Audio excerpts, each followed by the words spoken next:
هنجرب النهارده نشوي الذره في الاير فراير وهنشوف النتيجه مع بعض. معايا هنا كوزين ذره، انا حبيت اجيبهم عليهم الورق بتاعهم عشان ما يكونوش ناشفين، واقشرهم انا قبل ما اعملهم على طول، يعني ما تقشرهوش وتسيبيه مكشوف عشان ما ينشفش منك. وطبعا الذره مقاسها كبير على الشبكه اللي عندي، فهقسمها بالنص عشان اعرف احطها في الاير فراير. ولو اول مره تشوفيني متنسيش الاشتراك وتفعيل الجرس على كلمه الكل عشان يوصلك فيديوهاتي الجديده، وهتلاقي عندي قائمه تشغيل للاير فراير.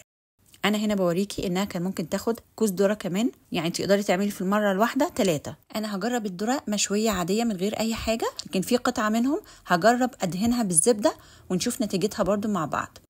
وتقدري كمان لو عايزه تديها طعم مختلف تضيفي على الزبده شويه من بهارات البطاطس، او لو عايزاها مسكره تضيفي على الزبده شويه من السكر البني، لو انت حابه تعملي اطعمه مختلفه مش تعملي ذره مشويه عاديه. ودلوقتي هظبط الوقت 10 دقايق على درجة حرارة 200، لأن الذرة لو عملناها حتى في الفرن لازم تتعمل على درجة حرارة عالية عشان ما تنشفش. وبعد 10 دقايق فتحت عليها، أخدت لون من الجنب ده وبدأت تتشوى، لكن من الناحية التانية لسه زي ما هي. هقلب الذرة وهشغل كمان 10 دقايق على درجة حرارة 200. ودلوقتي بعد 5 دقايق هفتح عليها عشان أقلبها برضو واسيبها تاني تكمل الوقت.